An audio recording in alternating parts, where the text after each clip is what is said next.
Well, good evening, everyone, and welcome to this webinar. It's no secret that the spread of the coronavirus has created major challenges for the Australian government and the healthcare system, and many medico-legal experts within the personal injury sector are now wondering what the nature of work will look like in the foreseeable future. Personal injury assessments are considered an essential service, but given the government requirements around social isolation, the responsible and safe course of action is now to limit face-to-face interactions unless absolutely necessary, and that means undertaking assessments via video conferencing. Now, of course, video conferencing has been around in Australia for many, many years, but its adoption among specialists has been quite low, less than 1%, which means the vast majority of Australian medico-legal experts are now wondering how to quickly transition to telehealth, what strategies others are using to help them make their determinations in the absence of the physical laying on of hands, and indeed whether an impairment assessment can even feasibly and reliably be undertaken without a physical face-to-face assessment. All of these questions are extremely valid, and from the outset I'd like to express the opinion of myself and the panel, and that is that face-to-face consultations are indeed the gold standard. But the world has changed, and over the last 2 weeks, while it's no doubt there are limitations associated with video conferenced assessments, it's now time to look at what can be done via video conferencing and how it can be done, rather than all the reasons why it may not work. The personal injury sector isn't stopping. It simply can't afford to pause or halt for the next 6 months until we all get through this. And medico-legal assessments will continue on regardless. So tonight is about recognising that this is the new normal for most medico-legal experts, that this is new, and it's about sharing the wealth of ideas and learning from each other.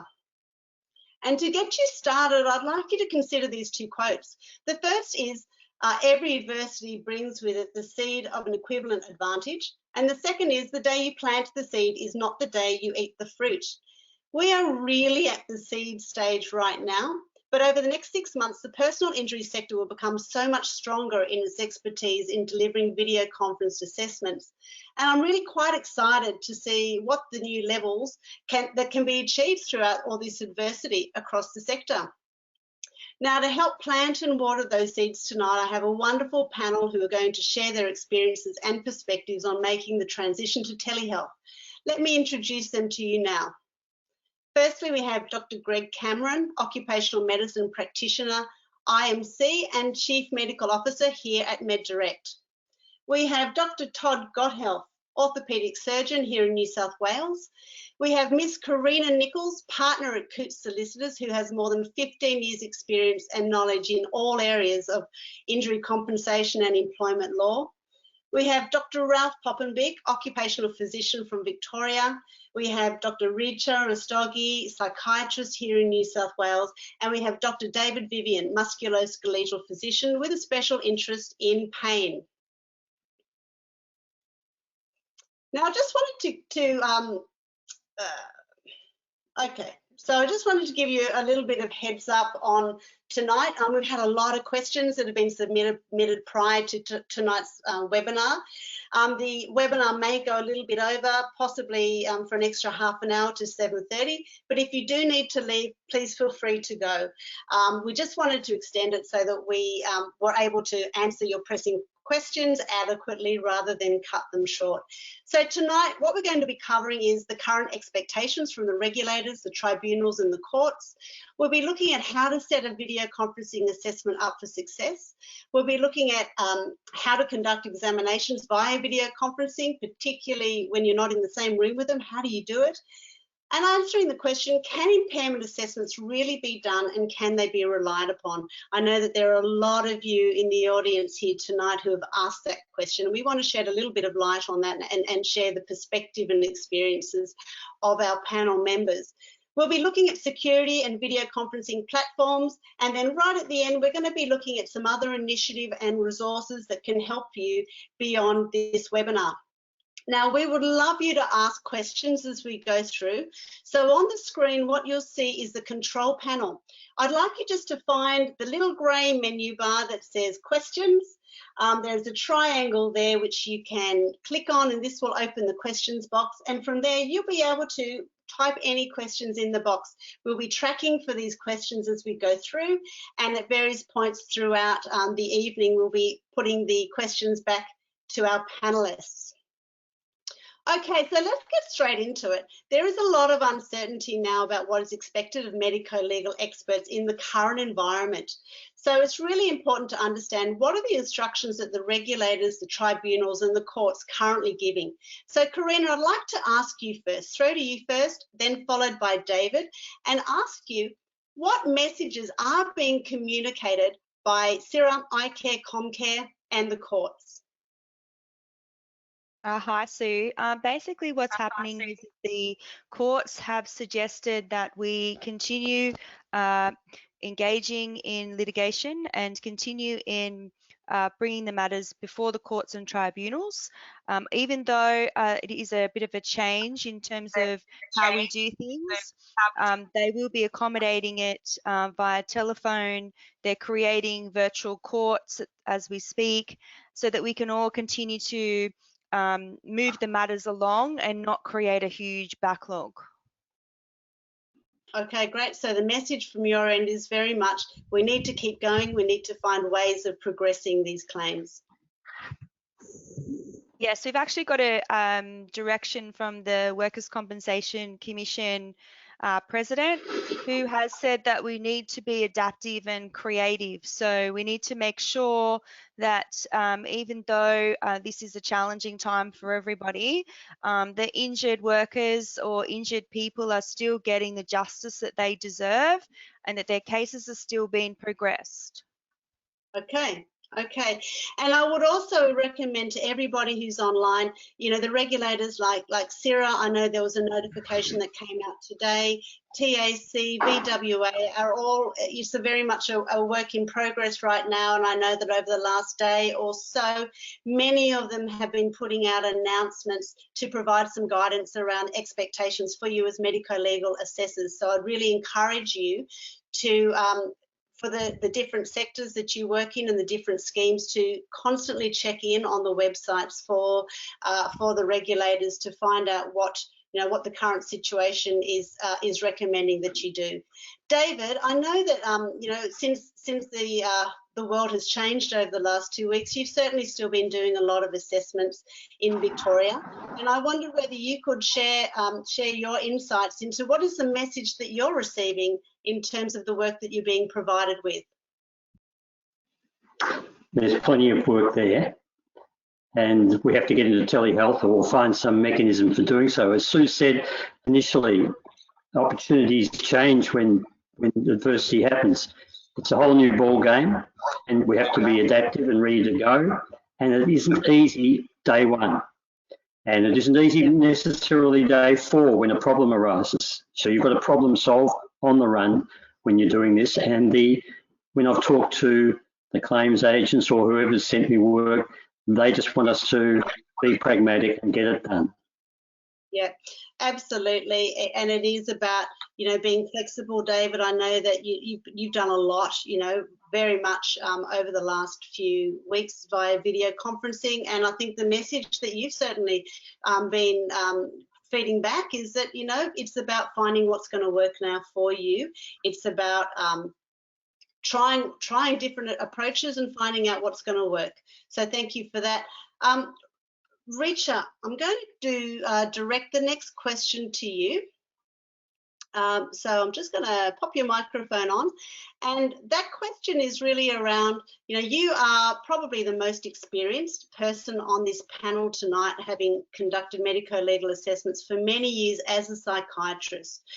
And over that time, you would have learned a lot about what does and doesn't work and how to ensure that you're getting the best possible outcomes from the consultation. So I'd love to hear from you, and our participants would love to hear about what advice would you give to other medico-legal experts, firstly about making the transition to telehealth. as David said, this is a new era we're getting into. There are a couple of things I'd like to say is practice, practice, practice. Start using whatever platform you use with friends and family to get familiar with how it works. And once it works, it's not all that challenging or difficult. So I would say start getting familiar with whatever platform you're using, be familiar with your software, and things do work out very well. Okay, so become familiar with it, and I think this is the point that we'll be talking about a little bit later as well, that, you know, I know certainly the message has been loud and clear when I have spoken to the regulators on occasion, and that is that if you are going to use technology that you know how to use and that's familiar, so that you are still in control of the consultation and getting the best outcomes from a clinical perspective, rather than having the tech get in the way. So, Richa, where you said practice, practice, practice, you know, grab your grandkids, grab your children and practice and line them up and see what's going to work, see where all the controls are, so that when you're actually in the face-to-face, in the virtual consult with the examinee, you're feeling really comfortable with all the different things that can happen. And I guess that's probably the other message that we'll talk about a bit later on. All kinds of things will happen. It's about your ability to remain calm and to know what the technology will and won't do and what next to do best. So, Richa, in terms of the actual consultation, as a psychiatrist, I know there are quite a lot of psychiatrists that are here on the line. I'd like to ask you firstly, what differences do you notice between conducting your psych assessments face-to-face versus doing it via video conference? And what are some practical things that you do via video conference assessments that help you make an informed decision and help to provide you with some clarity and confidence in the recommendations that you make via video conference? Certainly face-to-face consultations are always preferred in psychiatry. However, coming now to this virtual platform, there are two important things I would like to emphasize. One is the environment of the psychiatrist and the client, and second is having basically your software, and the environment is very important. So a couple of things I'd like to just highlight as far as my experience goes. One is you need to be in a very quiet, lighted room. You need to put a do not disturb sign. You cannot have a lot of noises in the background, because the psychiatric assessment's all about mental state and observation. So that's very, very important. And so the same applies for the client.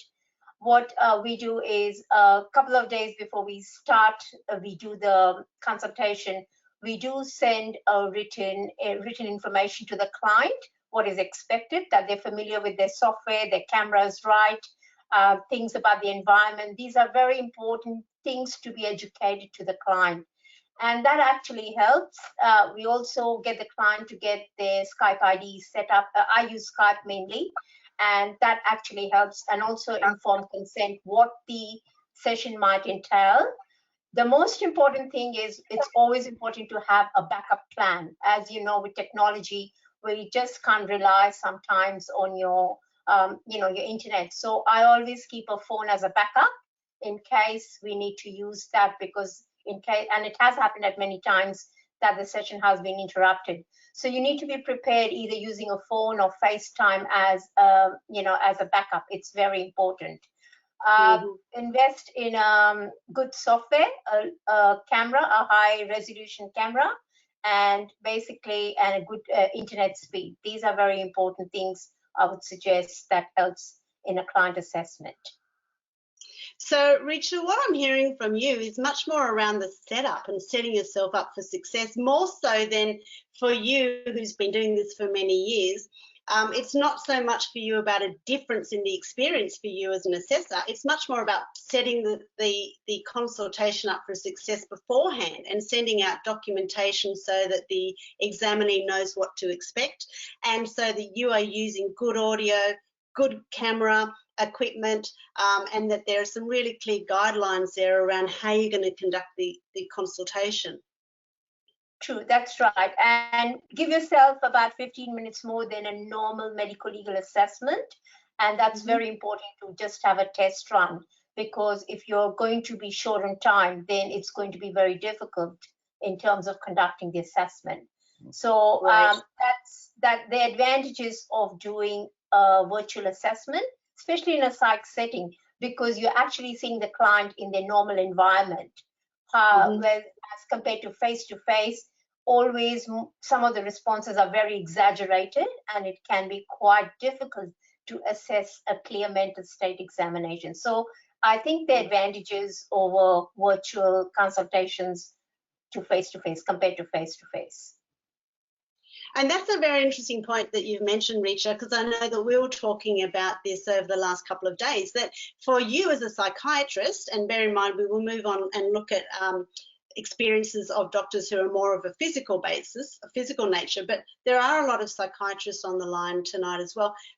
From your experience, you actually find that seeing the person in their own environment, where they're not stressed, where they're not anxious, where you can see, you know, their kind of day-to-day context, is actually better for you, often in terms of trying to make an accurate determination, than when you've asked them to actually come to a foreign place. So you've actually found that you're able to get a better assessment in terms of understanding of the individual situation when it is being done in their own location. I absolutely agree with that. Having done both face-to-face as well as virtual consultations, I find that the virtual consultations are better conducted, and you get a better quality of history because you're not containing the patient, being they being in the normal environment. And if they have access to a support person, which most of the times they do have, it makes the consultation very easy for a psychiatrist. Okay, so let's have a chat about that as well, Richa. Do you ever feel that when the person is in their own environment, in their own home, which is now the new normal, or when they have a support person, do you ever have concerns about them being coached and that therefore changing your understanding of their situation?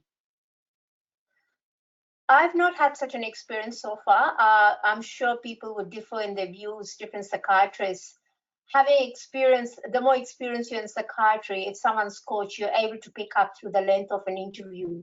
The environment does not play a very important part in coaching a client. So I believe it does not change the outcome or the presentation of a patient, whether it's virtual or face-to-face.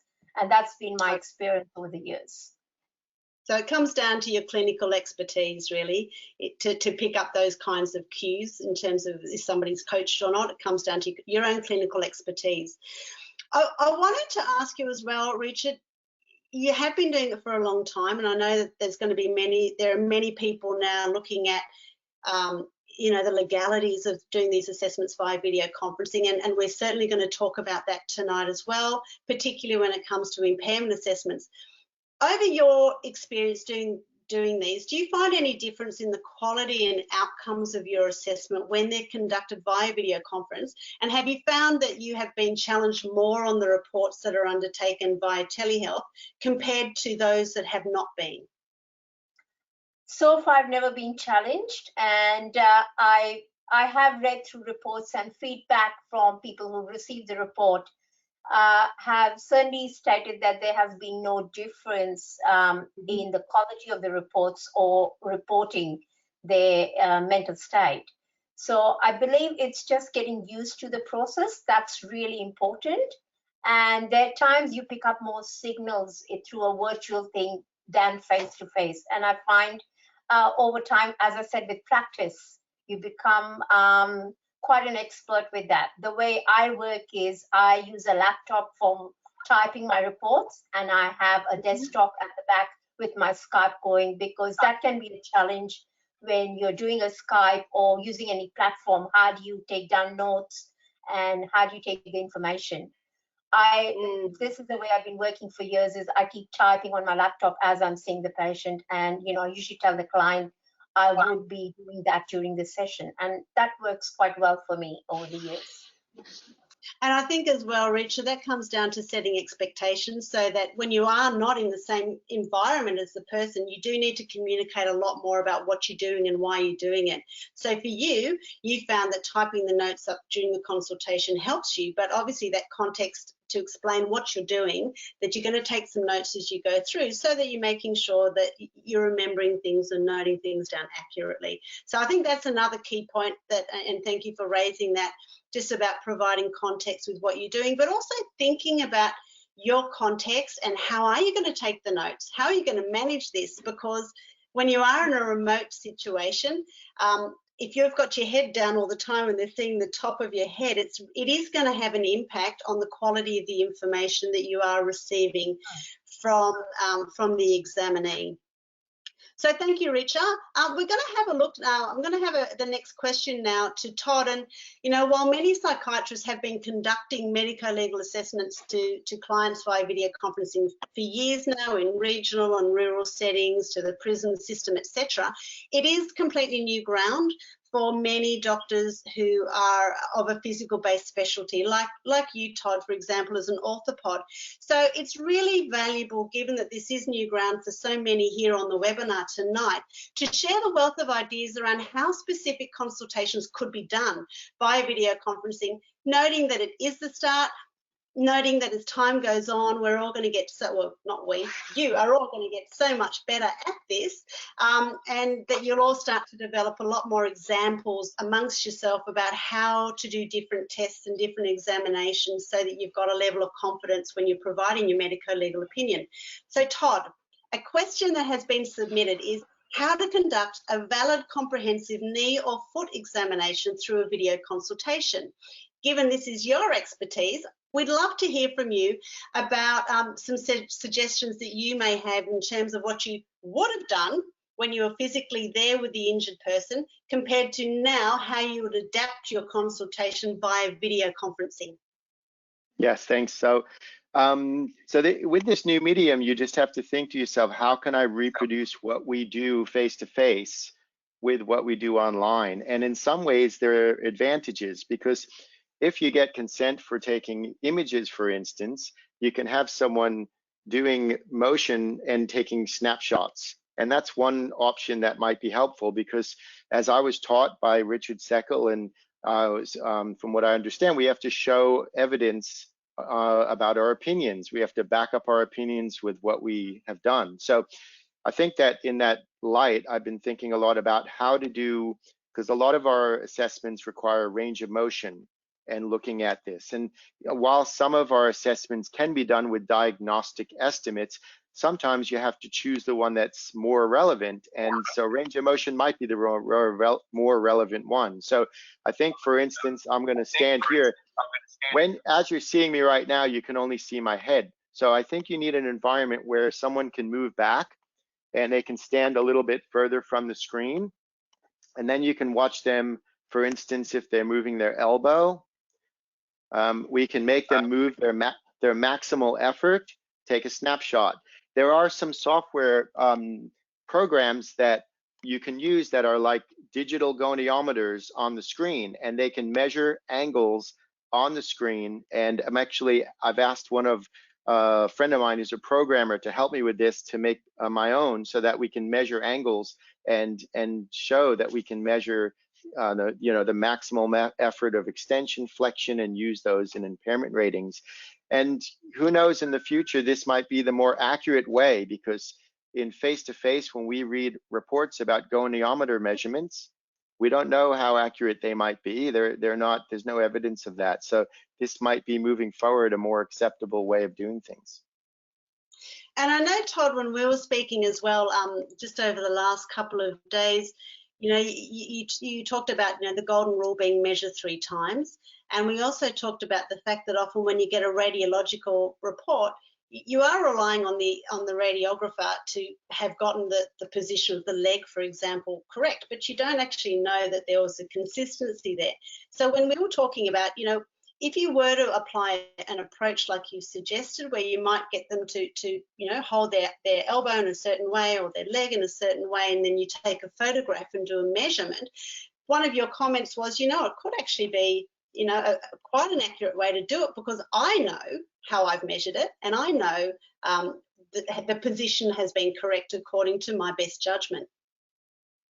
Yeah, so I mean, that's true, and along those lines, that's exactly what we've noticed when we've taken x-rays in the past, is that they can show differences, so they have to be standardized. And looking forward with this, there's probably some futuristic way of just standardizing the exam in a digital fashion. I mean, maybe someday we'll have a room set up already with the screen so that everything's set up for the client to walk in without a person there, and then everything's set up in a standardized way might be helpful.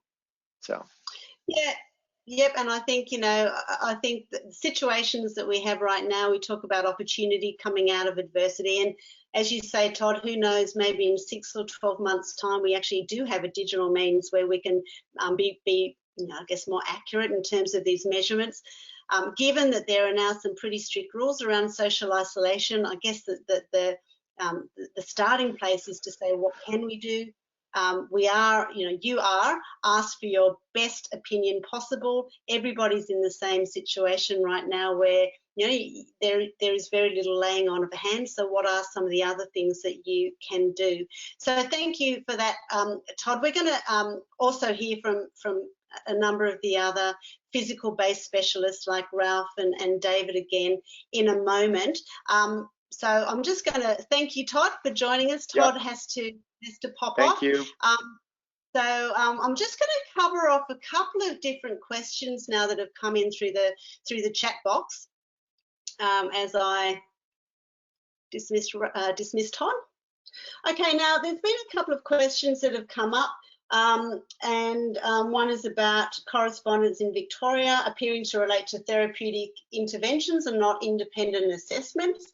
As I say, certainly keep your eye on the websites for TAC and VWA for the most up-to-date information.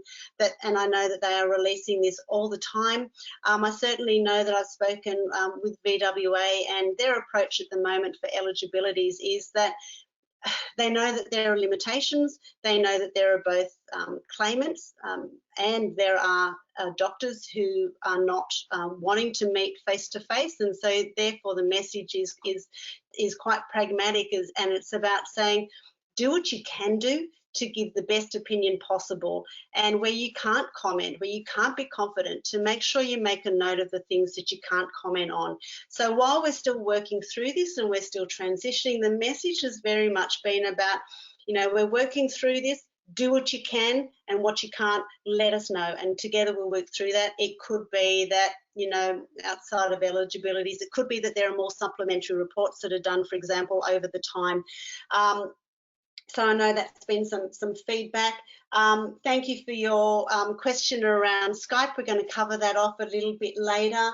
And we're also going to talk about a question that's come up about many colleagues, medico-legal colleagues, worried about whether the reports will be accepted by the courts. Will the reports be accepted by the courts? And we're certainly going to cover this off as well. So thank you for the question. Please keep them coming. We are keeping track of these all the time. All right, now, so Greg, I'm going to call on you. Greg, you as an IMC have been doing a lot of consultations as well via video conferencing, and I know personally you're very tech savvy and very, very familiar. You've also been doing some assessments via video conferencing, and I would have to say Greg's probably one of the most tech savvy doctors that I know of. So given that you've been conducting a lot of medico-legals via video conferencing, are there some tips that you could provide the participants here about managing the physical environment? So I call them success tips, how to make the best out of doing a video consultation as far as the setup goes. Oh, hang on a second, Greg, sorry. Just a moment. Okay, Greg, could you unmute your microphone, please? Sure. Okay, yeah, no problems. Yeah, with the physical environment, there's a few things. Rish has touched on a few of them already, but certainly the camera, making sure the camera's in the right position so it's not looking up your nose or you're only seeing the top of their head. I think the lighting is very important. You don't want to be too dark, you don't want to be too bright, you don't want to have a window behind you with the sun blaring in so you can't be seen. So, and it varies from the time of the day as well. So obviously I'm doing assessments during the day with the sun coming in the window. It's completely different now that it's dark. So you have to take all those into account. What you're wearing, so try and have something not too busy. I usually wear fairly plain shirts when I'm there, because you don't want the camera being, freaked out with what you're wearing. Noise, as it was talked about before. So if you've got a dog, if you've got children, if you've got car noises, they're all very important. Richard talked about getting the software that you are happy with. I try and have 2 or 3, because you never know. You've got to be a bit nimble sometimes, because one, especially these days, there's so much traffic. CoView might crash, Zoom might crash, so you've got to have a backup. So I would have 2 or 3 that you are happy with, and yeah, I agree with Richard. Test it out with one of your kids. If you've got a teenager or a millennial, they know this stuff way better than we're ever going to know it.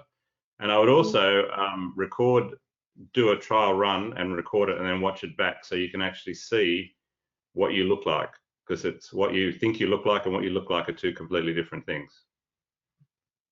How true is that, Greg? I do a lot of training and do have to record myself, and I often have some cringeworthy moments when I see my common mannerisms. So that's a good point, Greg. Recording yourself, you certainly can see yourself and see all the different things that you do well and the things that you don't do well. Okay, thank you for that, Greg. We're going to come back to you a little bit later as well. Now, David and Ralph, assessing a psych injury is quite different to assessing a physical injury. And I'm going to throw firstly to Ralph. How have you found the transition, Ralph, and what general advice would you give to others who are now starting or embarking on this journey?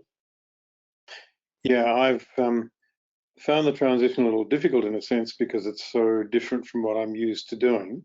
But having done a few now, I think the most important thing at the start is really to establish a good rapport with the patient.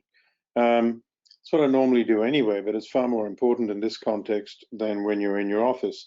You've really got to make sure that you get along well with the patient, that the patient's happy. Ask them some general questions about how they are, where they are, whether they've got comfortable in their room, whereabouts they are, that type of thing. And just about the general life, how they're coping with the coronavirus thing.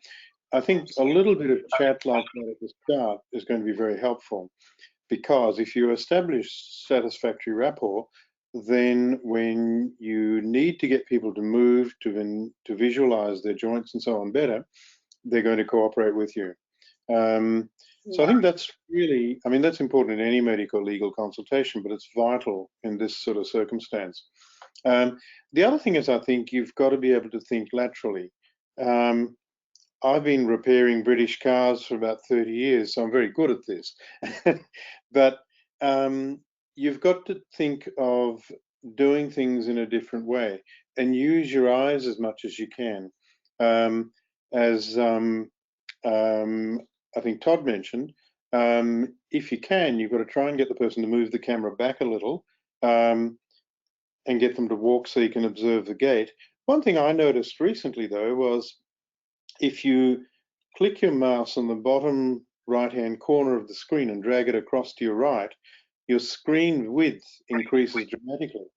And you can really get a good view of people's gait. You've got to do things like getting to stand on the leg, on the tiptoes, squatting, all that kind of stuff, but you can do all that quite easily. Measuring joint movements is quite difficult, I think, because you've got to get the camera positioned properly.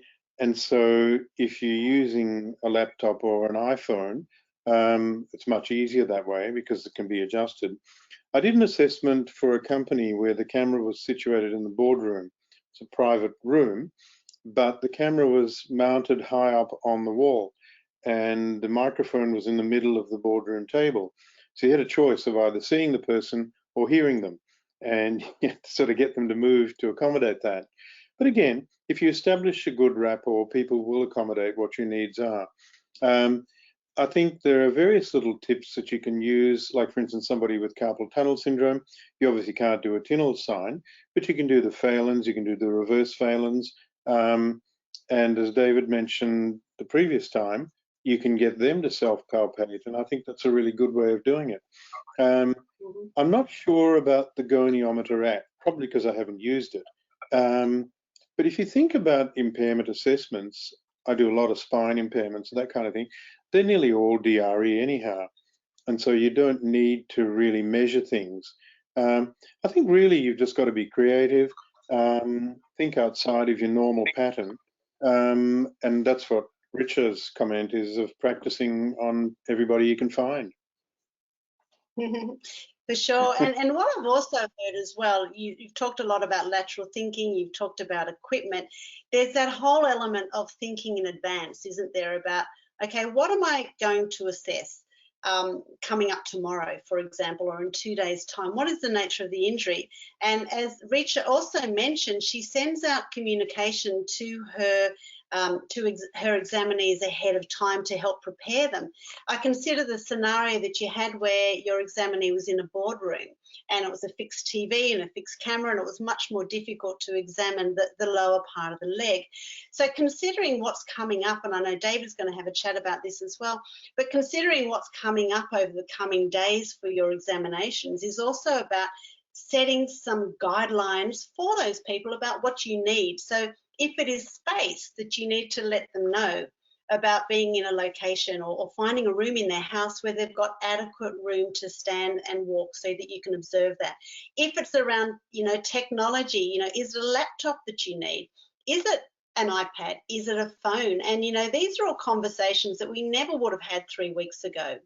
Never. We would have always discussed, face-to-face. We would have always spoken about desktop computers. But given that this is probably going to be the new normal for at least the next 6 months, and I heard some comment as well about, remaining socially isolated until a vaccine has been created. For goodness sake, we don't know how long this could go on for. But it is about, as the medico-legal expert, really considering your tools and looking at what do I need in terms of recommendations to the examinee that I can help to make it a better assessment. We also fully acknowledge that the examinee may not have that equipment, but it is about saying, well, look, if you do, and if you have this available, this would help the examination, rather than starting the examination and really saying, oh, well, if you'd had an iPad, that would have helped. Oh, I do have an iPad, oh, let me get it now, and you've wasted 15 minutes, all of those kinds of things. So we're going to talk a little bit later. I know there's questions around impairment. We are certainly going to talk about those. We're also certainly going to talk about security and differences between platforms. So I just want to assure all of our participants that we are going to talk about those as well. Before we move on to looking at the impairment, though, I would like to also hear from David, because he has done quite a lot of physical assessments over the last 3 weeks. He's had a whole range of different experiences. So a couple of questions for you, David, starting with, firstly, how have you found the transition? Secondly, what are some of the things that you are now engaging in a virtual consultation in terms of examination techniques that that you're having to do now that are different to conducting a face-to-face? We'd love you to share some tips about things that you're doing. Firstly, the transition. The transitions, the problem with the transition is the technical part. Today I did 3 consultations on an iPhone. I rang the patients up last night, last night, asked them, have you got a computer? No. How would you like to carry out the consultation? And they were happy to advise what they were familiar with: WhatsApp, iPhone, FaceTime, and they were happy to direct me about how they wanted to do things. So I've got more tools in my kit bag than they have usually, and so I can, by talking to them, arrange what to do, and they're very comfortable with that. And they seem to be more comfortable sitting at home than they do coming into town, walking into some strange place and sitting in the consulting room. It's less intimidating, and I find it a pretty intimate sort of relationship you have with your patient over the telehealth platform. So that's good. They seem to be pretty relaxed very quickly. And as Ralph said, you make them relax. But the examination is interesting, particularly some aspects. For example, examining a hip joint is quite interesting. It's not as good as doing it live, but you can get many things done. And I do it by demonstrating exactly what I want them to do, like Todd showed before. If I want to move, show a shoulder examination, I'll get them to put their shoulder in the middle of the screen, and I'll show them what I want to do in mirror image. Lift your arm up. When does it get painful?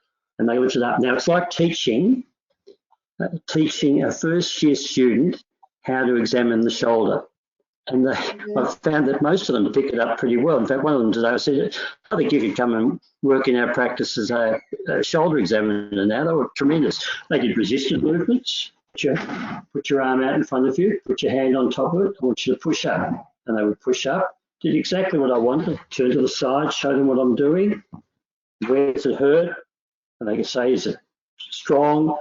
I've done about 15 shoulder examinations in the last month. And I think every one of them has cooperated totally with the examination, and it's been tremendous. They've palpated, they've shown resisted movements, ranges of movements. They can show, we're going reverse here, lateral rotation. Now I ask them to turn around and show me how far they're going. And it really is very good. And even palpation, as we were saying. Okay, so what's it feel like here? Now, we know how patients can overreact to things. Again, I haven't found anyone overreacting really, and they're not going, oh, they're showing, yeah, it hurts here. Show me where it hurts. They're not frightened of me examining them. Also, because many times when I examine people, I push them a bit and take them beyond where they might want to go. So they're less frightened also. So it's all useful stuff. Yeah. Okay, thanks for that. And I think these kinds of examples are so valuable to keep sharing, you know, as medico-legal experts, as you transition now and start to do more of these things, how valuable it is to actually talk about these things as a peer group. There is a question that's come in on the question chat. I'm going to also, Ralph, unmute you again, but I'm going to direct it firstly to David and then at you, Ralph. And the comment was that range of motion of the spine is easy, but assessment of radiculopathy is a critical part of DRE spine assessment. How do you overcome this without underestimating impairment? I think. Would you like to... Oh, sorry. Ralph, you go. Okay. I think a simple way of assessing radiculopathy is to ask them precisely which part of the leg, for instance, or the arm their pain's going down in. If they point to the lateral part of the leg, it's S5, the back of the leg, it's S1. You can kind of work it out that way, and you can determine the extent of the radiculopathy by how far down the leg the pain goes, asking them various questions about numbness, pins and needles, color, temperature change, etc. You can get them to stand up and roll up their trouser legs or whatever, and have a look and see whether there's any obvious muscle wasting, but that's not that easy to do via camera. I think there are various non-examination means of doing these things. Obviously, you can't test reflexes, and you can test resistance movement, as David's pointed out, but that's not a very objective way of doing it. I think you've got to rely much more on the history here than on the examination findings. Straight leg raising is a bit of an issue because it depends on whether you can lie the person down. But as David was saying last time, you can sometimes try and lie them down and get them to do the straight leg raising.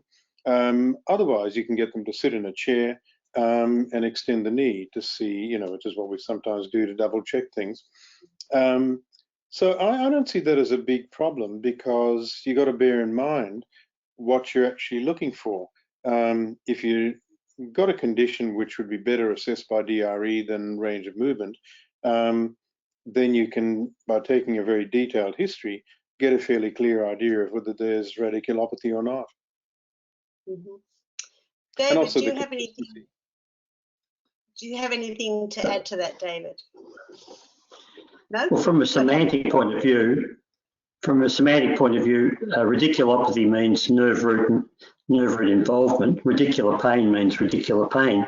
So if they've got radicular pain, which in the leg is sharp shooting pain concentrating distally, then they've got radicular pain. Radiculopathy, very difficult to assess. Now, the other day I asked a patient, has any doctor done your reflexes? And I found over my time that most of the time no one's done any reflexes, but this time someone had done the reflex and said my ankle jerk wasn't working. Now sometimes I can do an ankle jerk and find it when the others couldn't with reinforcement. So that's information. Walk on your, for gross abnormalities, walk on your tiptoes, walk on your heels, L5, S1. And you can do some other resisted movements. It's easier in the arm to get them to test and show you what's weak. And you can ask them to map out their numbness, because numbness gives you some idea of it. But it is not easy and it is not accurate. Yeah. Okay, thank you, David. And so that raises a very important point, and we've had a question as well that's along these lines, and it's certainly not the first question that we've had submitted leading up to this webinar or on the webinar that we ran on Monday night as well. And the question is absolutely around impairment. I'm going to direct this to Karina, but just as an example of a question that's come in, DRE has mentioned, how can you really check for radiculopathy? Sorry, I got tongue-tied. Radiculopathy. It's very easy to dispute any assessment without a trained assessor with them, and I would say all spinal assessments for whole person impairment could be disputed. And now this is, like I say, there have been many questions like this around disputes and how can you really do whole person impairments without actually being there, without having accurate measurements. And I think the question is, you know, is medico-legal, as a medical practitioner, you can do what you can, but without the laying of hands, there is a much higher level of grey area there. So how do the courts deal with this from a legal perspective? What's your view on this, please, Karina? We'd all love to know, and there's probably going to be 100 questions that come from this. Yeah, so I think that the issue is more so that we need to just reflect on where we've come. So we've always had disputing opinions. It's never been the situation where just because in this instance for me, I'm a plaintiff solicitor. So in terms of the insurer may have examined my client, and I also have had my client examined, and they are competing opinions. So the issue with that is that even though they've both been physically examined, we already have a playing field of competing opinions.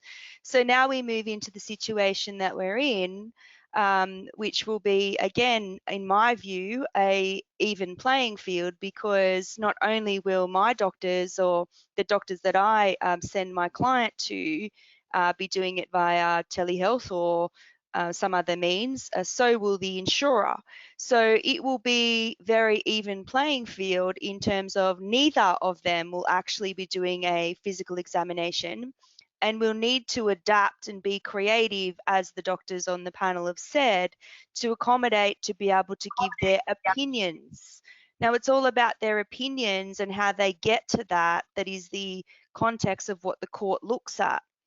What is the doctor's opinion and how did they get to that compared to the doctor that is in the competing opinion?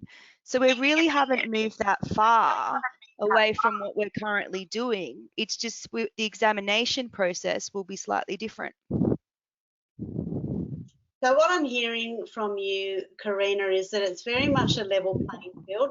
We all acknowledge that we don't have the accuracy at our disposal as we may have had before.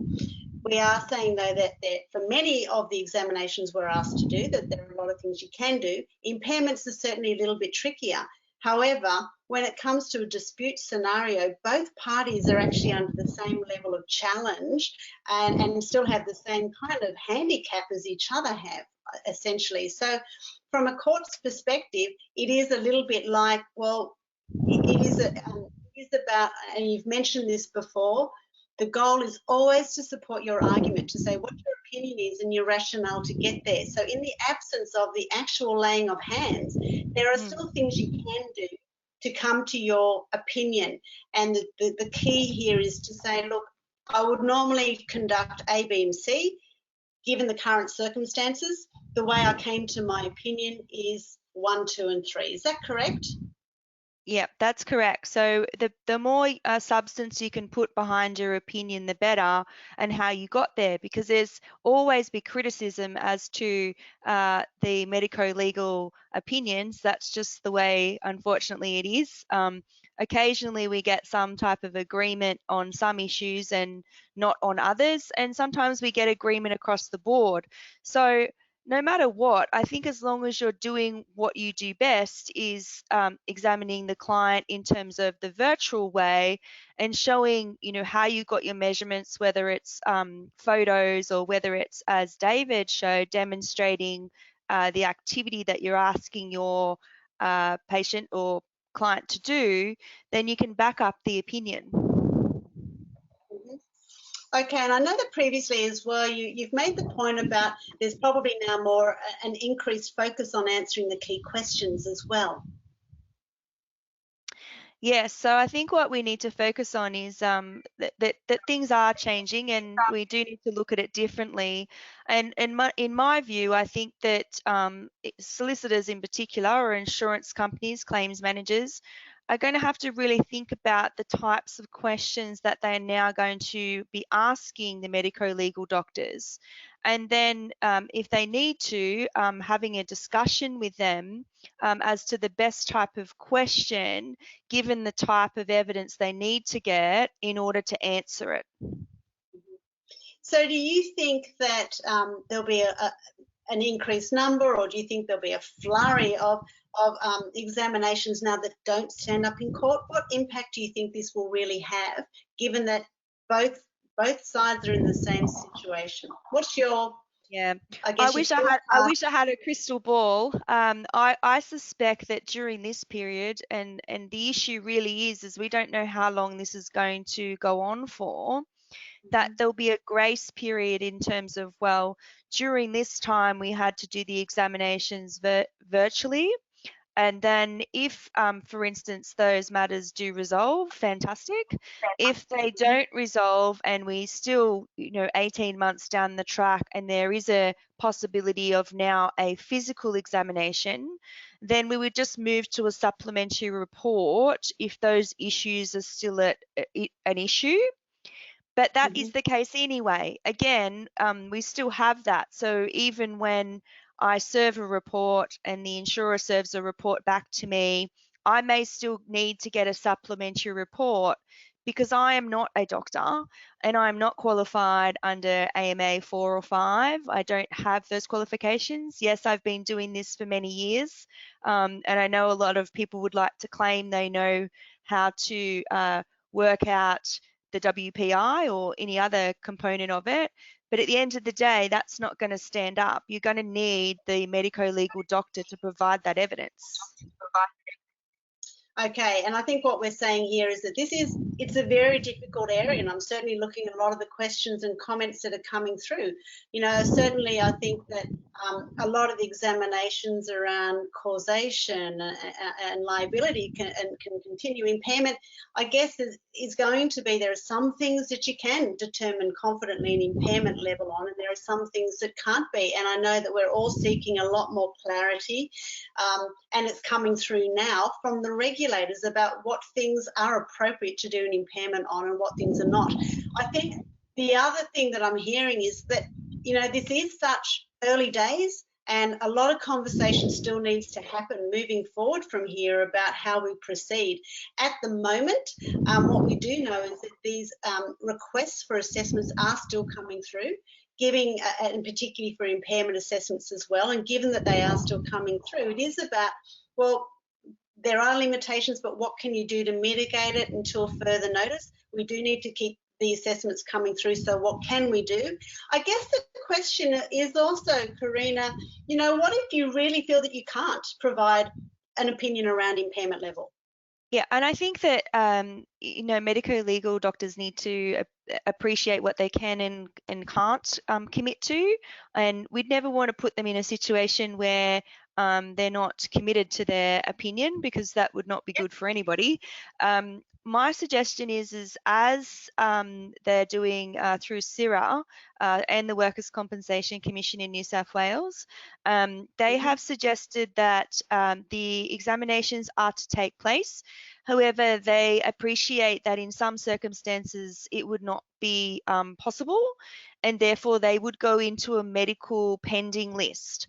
And then when the opportunity for a face-to-face is available, then they would work through that list in terms of having them examined. And that will be the same for AMS disputes.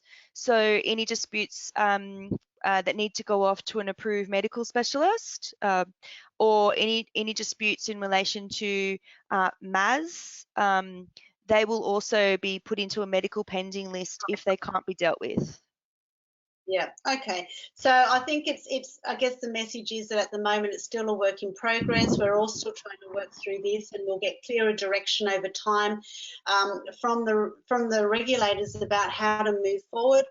In the meantime, if there are assessments that you can't do, then that's what it is. You know, you can't do it. And I think the point here is around communication, that as the medico-legal expert, if you feel that you cannot conduct the assessment, then you need to go back and say for now that that's one of the assessments that can't be done.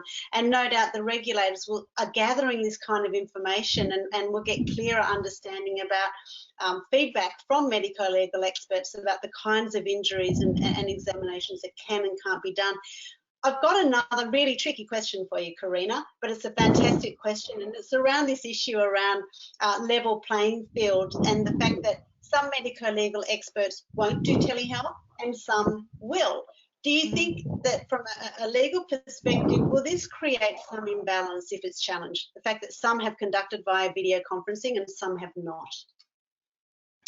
I think that at this point in time, with the social distancing and what's been recommended by the government and New South Wales, you need to get on board. So if you're not on board in terms of doing the telehealth, then maybe medico-legal reports directed at you shouldn't be continued to be directed at you, because we're going to have a knock-on effect from this in terms of, well, the directions from courts and tribunals are, and barrister colleagues of mine are saying, look, you know, we need to continue to progress this. It's an injustice to those injured if we don't, because if there's a delay in their claims, that can affect their ongoing weekly compensation payments, it can affect their ongoing treatment.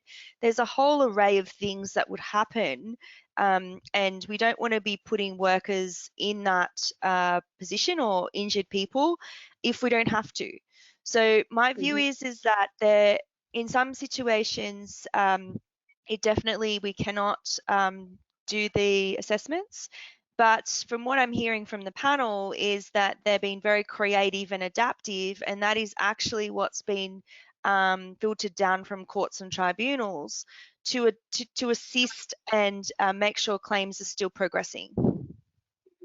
Okay, so I guess the take-home message here is that for now, you need to keep going. You do what you can do. If there are any that you can't do, then you know you're the medico-legal expert. You're totally within your grounds to say that that's something you're not able to do. But I think it's very much got to be now around you know, some good conversation between the regulators and also between the lawyers, as we're all starting to work out what can and can't be done.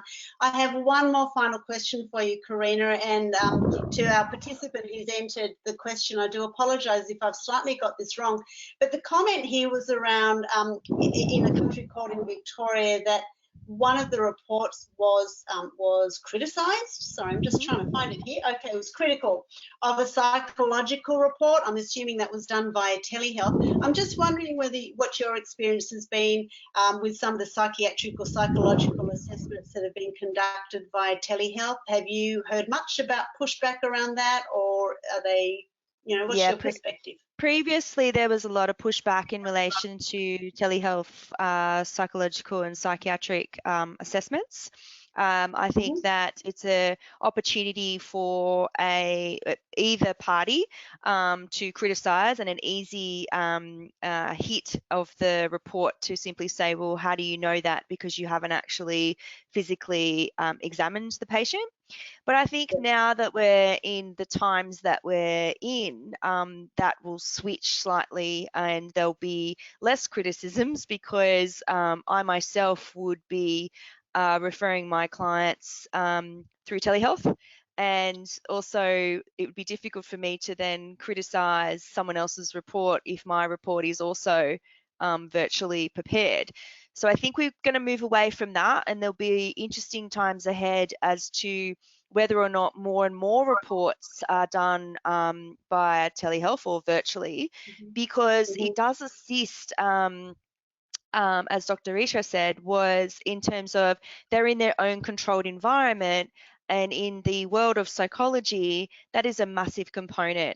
Most clients will call me a week out and have such severe anxiety about going to see a psychiatrist or a psychologist. And the fact that now it will be done through virtual should take away some of that anxiety. Okay, just a final comment and a comment that's in the question box, which has been, well, if I see somebody via telehealth and then somebody else sees the individual face to face when it's over, is it still a level playing field? And I can probably speak for you, Karina, correct me if I'm wrong, to say, well, look, I think there's no answer to that right now. It probably is not a level playing field. If one is the situations will change, and depending on the nature of the injury, I think telehealth for psychiatric is certainly not being is certainly a good practice now and is well accepted. Maybe for some other injuries in time, once this is over, we'll see what happens, and if at that time the person needs to be reassessed, or some other. I think what we need to consider is that we won't be in this forever. There will be a time when we will go back and do things differently. But on a side note, this is a great opportunity for those who are in remote areas that actually can't get to see medico-legal doctors, or find it very challenging. I had a client that needed to travel 6 hours to get to an insurer's medico-legal assessment, and by the time she got there, she could barely walk. So the assessment is skewed because it's affected by that travel time. My view is that if you are doing a telehealth at the moment and someone else has done a face-to-face, yes, there will be a possibility for criticism, but there was anyway. We generally, unless we agree on the points and issues throughout the report, there will be a dispute no matter what. That's why we're currently in litigation. Otherwise, the insurer would have just paid out the entitlement. So generally, we're not getting medico-legals unless we're in dispute, except for the AMA assessments. But there's no reason why you couldn't then put that on hold, or possibly look at a supplementary. Okay. All right. Look, thank you, Karina. We spent quite a bit of time looking at the legal aspects, and I did want to mention right now, Karina has made herself available. If any of you have any questions that you'd just love to get her opinion on after this, for any aspects medico-legal, she's more than happy for you to give her a phone call or an email, and we'll certainly give you those details. I think it's going to be interesting days ahead. There's a lot of things that we're still working out, and I think some of these questions coming through, I guess we'll see. We'll see what happens over time. But for now, the message is, social isolation. We still need to keep the assessments coming. Please do what you can, and what you can't, you do need to comment on. And that also applies to commenting on the way that you've done the assessment, that it has been undertaken via video conferencing. So look, thank you for that, Karina. I just want to touch on a couple of questions as well that have come up in the question box here. We've had a question about for David and Ralph about what location they've been in. Have they been in their own home, and has the injured individual also come to their home? And the answer to that is no, they haven't. They've had the injured individual in the examinee's home, and the doctor has been in their own location. Let's have a look. What other questions have we got? We're going to talk a lot about the technology in a minute. We've talked a lot about, you know, whether things are easily disputed or not, and spent quite a bit of time on that. And I think, you know, we'll see how that goes. But for now, you know, we've mentioned that we need to keep going. Actually, one last question, I guess, for you, Karina, if you're still there. Do you know of any situations, sorry if your microphone is still on, do you know of any situations where telehealth would be unsuitable in the courts? Oh, good question. No, I don't think so. I think that in terms of personal injury, as long as you can give that opinion and back that opinion up by whether it's physical or psychiatric. No, I think that it's possible for all claims unless there's some reason why you can't get the backing for your opinion. Okay. All right. So thank you for that. I'm next going to ask a question again back to David. And back to Ralph again. Questions that have come up prior to these prior questions submitted prior. And this one is around what is your view, firstly to David, what is your view on engaging an injured person's family member or colleague to help you conduct a physical examination? And in what instances do you think that would be useful? I think it's very useful to engage a family member if they're available. They can hold the camera. So if we're using an iPhone, for example, to film something, they can hold it.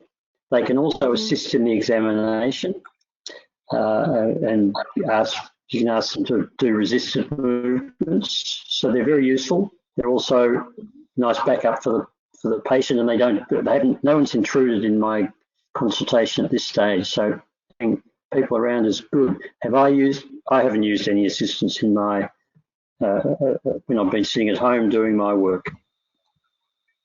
Okay, great. Thank you, David.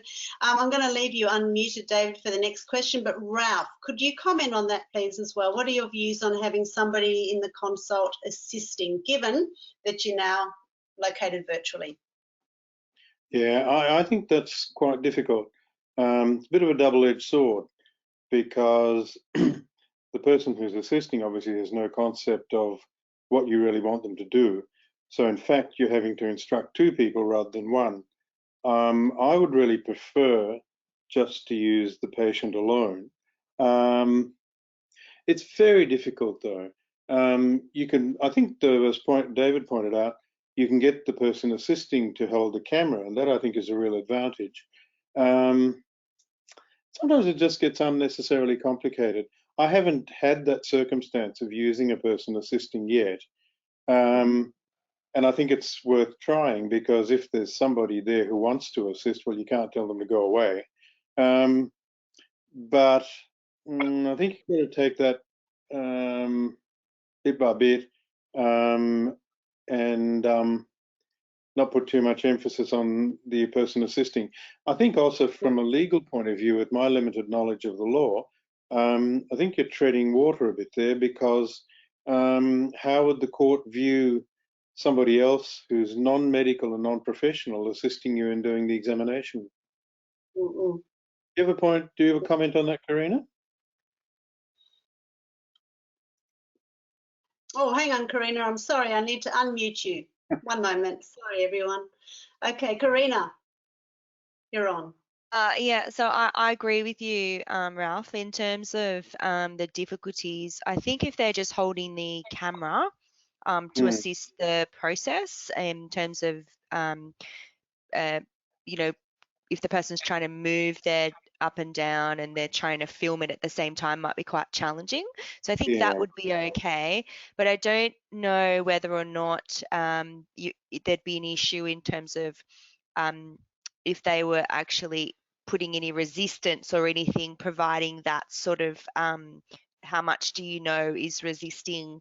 You'd be better off to use a wall or something that's of a structure where you know the makeup of it, rather than a person. But in terms of right now, I think we've got to continue to go back to doing the best we can with what we have. and thinking about that. So in terms of each of your practices, what works for each of you. And I know, Sue, you might talk about this later, but we talked about having a support forum in terms of, you know, in your specialties, you might have a few people that you can bounce off what they're doing and see whether or not that's something that might assist you.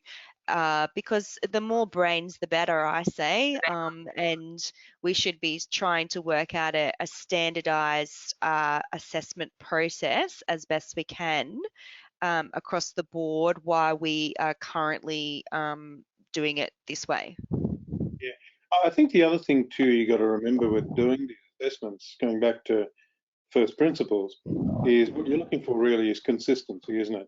Consistency between the history, what examination you can do, the radiology results, and basically the way the person presents to you.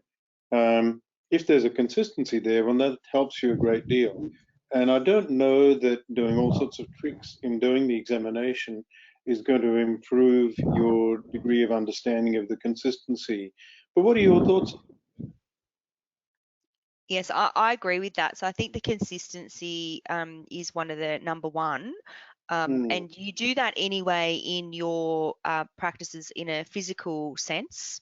You would have a standard way that you conduct your consultations. It's now looking at that and preparing for it in a different way because it will be done via a video where you don't have the ability to have that hands-on direction. Okay, thank you, Karina. We need to be moving on now. We've got still lots of questions and lots of questions around the technical aspects as well of getting prepared to do video conferencing assessments.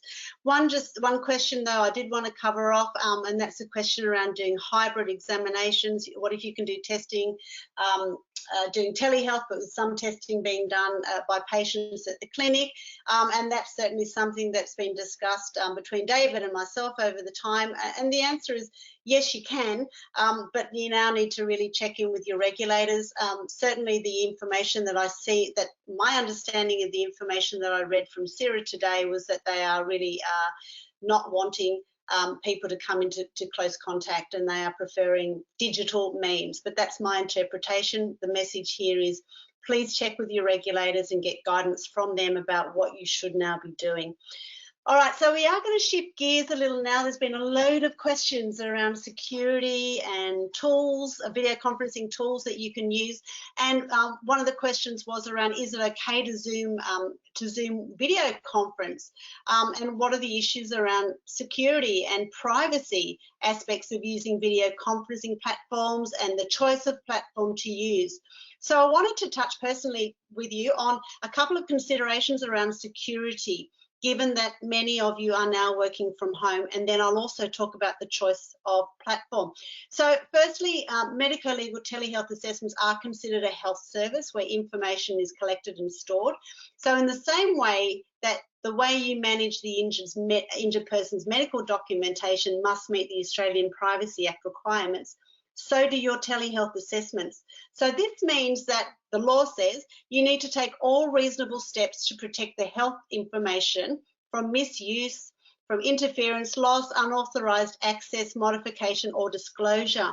And given the very many ways now that health information can be transformed and stored across digital means and the different services and products that are out there, it means that you need to take steps to protect that information. So when we're talking about that, we're not just talking about the video conferencing software that you use. It's also about thinking about how are you now going to receive your documentation and how are you going to store your documentation, particularly now that you're working from home. So for example, are you receiving your documentation via email or mail? And that could leave you quite highly exposed if something goes wrong. Are those documents being stored on your personal laptop where kids and partners can get access to that confidential information? Could it get stolen? So what are you doing about the medical personal information that you are receiving when you're doing these assessments? And considering are you using a digital secure platform is really important now. These are important because unfortunately some pretty big penalties may be applied for a breach. So up to $340,000 for you as individuals, up to $1.7 million for corporations if there are privacy and security breaches. So it is a big deal. We have listed a whole lot of information on privacy matters on the MEDirect telehealth page, and pretty much bringing together, culminating most of the things you need to know currently around privacy and security issues, and certainly the MEDirect platform meets all of those Australian privacy and security requirements for medico-legal doctors who receive their assessments that way. But because of this whole risk around breaches of privacy, even the RACGP is now recommending against using email and fax, and they are recommending using a secure digital platform. We saw that as well, the outcomes of the Royal Commission into misconduct, into banking, superannuation and financial services a couple of years ago. And for medico-legal experts, the way that has had repercussions is that now you must transact through a digital secure platform if you want to get work, medico-legal work, from banks, from life insurers and from government agents. You must now have a secure platform. So let's have a look now at video conferencing platform and see, well, what are the things you need to consider?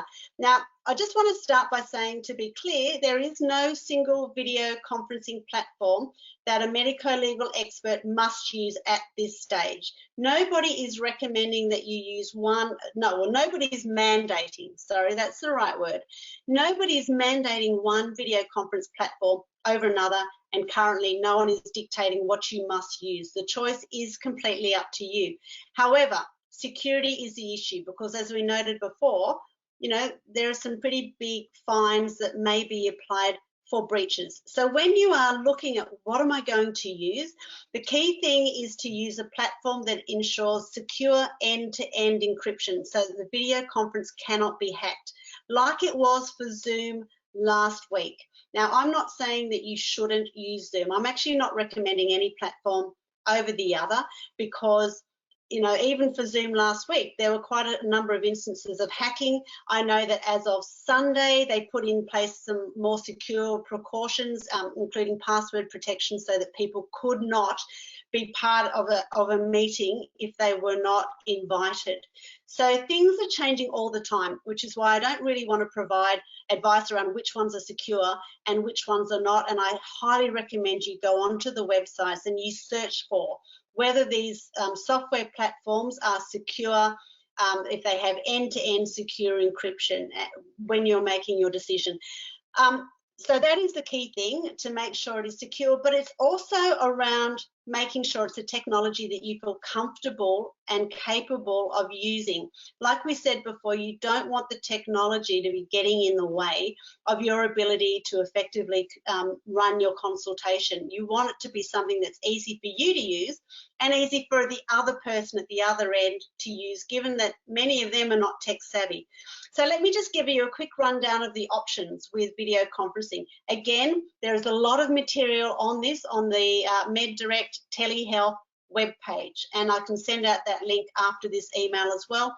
There's even a document comparing all of the top ones from Skype through to Zoom, through to GoToMeeting, WhatsApp, all of those kinds of things. And I certainly am not professing to be an expert on this, and I say do your own due diligence. In a nutshell, though, there are two kinds of platforms that are used. There is Skype, which requires a downloadable app, and then there are cloud-based systems. Now, the cloud-based systems all operate by you have an account, which may be free or it may be a paid-for account, and you generate a secure link that is for one-time use that is then provided to the examinee. Now, the benefit of that kind of approach is that the link is only valid for that examination, and after that examination, after that time period, they cannot get back in again to your platform. They cannot, if most people don't want examinees having their personal details and being able to access them at any time. So the cloud-based systems prevent that from happening. There's also CoView. I want to mention CoView. It's an Australian-based product that was created by the CSIRO, or they have a partnership with the CSIRO, and that's been created for doctors and is quite widely used right now. Like I say, I'm not advocating for any of them. I'm asking you to do your own due diligence for them. But the cloud-based ones are quite easy to use because you come in, you set the date that you want the meeting, you set the time, you generate a link and you get it to the injured individual. And all they have to do is click on the link so that the meeting pops up and you're in a secure environment at the other end. Now, Zoom is something where you have a downloadable app, and you have to download and keep it up to date, and so does the other end. And this can be one of the challenges. The other challenge can be that you have to exchange an address, and that means that if you are giving your personal address or Skype address, that the other person can contact you on that address at any time. I know that a lot of the colleges have in the past recommended Skype. I think is an easy way to get started. It's also something that a lot of people have used in the past before. And I know that a lot of the practices, say the GP practices, have actually set up a GP account.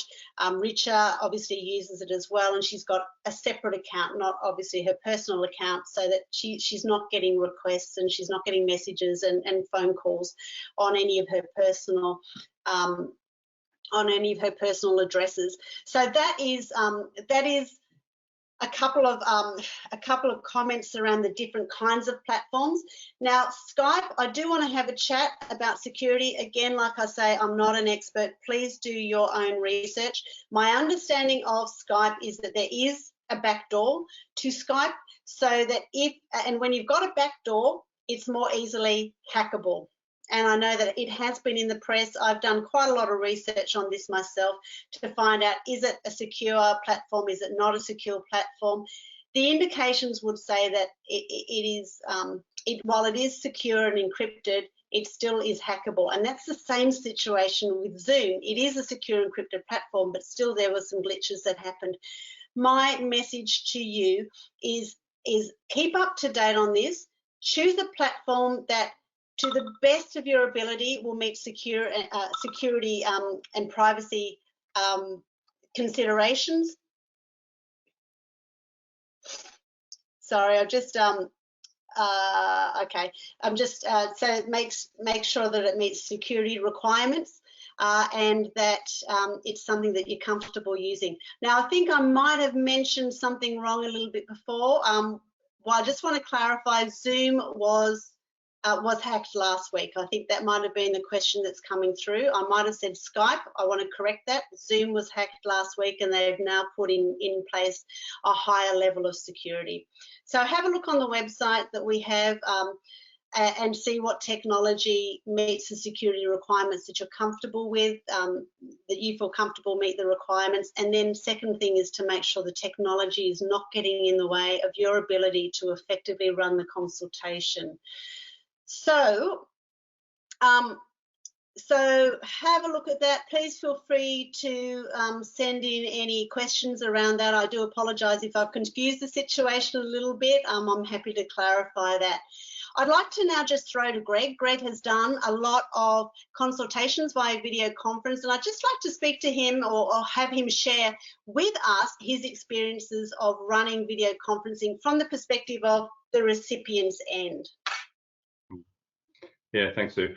I think you've covered a lot of it, and David mentioned things earlier. I think we have to remember that most of the people we have as patients, clients, or whatever, are very variable abilities, whether it's tech ability, English ability, intellectual ability, what sort of hardware, software they have in their own home. So, I mean, I've got patients who don't even know how to use email. So you have to be able to accommodate all those people. I personally use CoView as my main one, but like I said earlier, I think you need to be have a few up your sleeve, because some people say my computer's too old, I can't use CoView. Can you use Zoom? Okay, I'll use Zoom. Other people, like David was saying, they only have a phone, so you have to use Facebook or FaceTime or Skype. Sorry, FaceTime or WhatsApp. The downside of that is you've got to give someone your phone number. I don't know how all of you feel about that, but I have had to do some. Then I don't find them as good as using the cloud-based ones, but you've got to be nimble and you've got to do what you can do. I think testing it out the day before, whether it's you doing it, your receptionist, or getting a third party to do it. I know we've used a company called Telehealth Tech, who obviously for a fee will help you test that out, but that is vital because yeah, I've been caught out in the early days, and yeah, you test, as Risha was saying before. Yeah, so they would be my main points for yeah, dealing with the claimants. Great. Okay, thank you for that, Greg.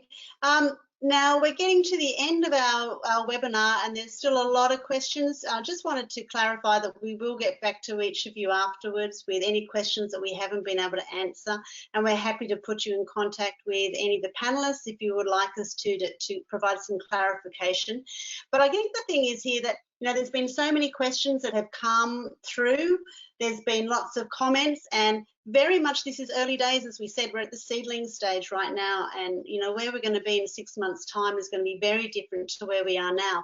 There has been the suggestion made by others that you know, wouldn't it be great to be able to have some kind of forum where we could get together on some kind of regular basis to talk about, well, what are you doing? What's worked for you? How have you done this kind of assessment? Where do you think it does work? Where do you think it doesn't work? And that's the kind of forum that Karina mentioned that she's got with the solicitors as well, given it's so early, where they're actually talking about a whole range of these issues. And given the number of questions that I can see on my screen, I can see there's so many questions.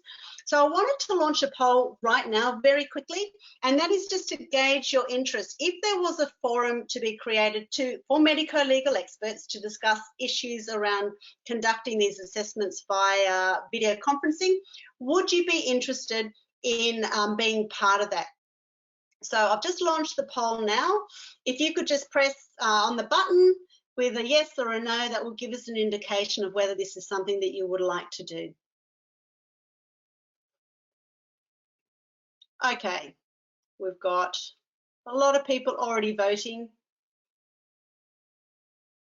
We're about 75%. I'll close the poll in just a second. So if anyone has a final vote, please feel free to vote now.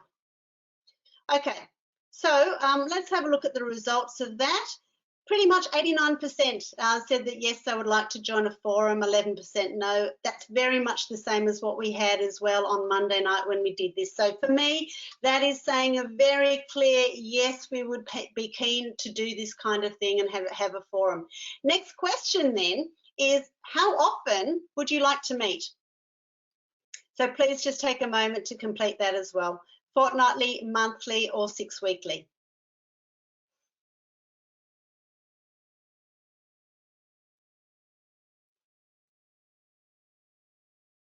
All right, we're nearly getting to everybody voting right now, just a few final moments. Okay, so it's looking pretty clear that most of you would like to meet 6 weekly. So that's great. Thank you so much for your feedback. I very much appreciate that, and we will certainly pull something together where you can all just share the wealth of information while we're in this very busy and early stage. Okay, a few final things that I would love to tell you about. Actually, let me just have a quick look at questions.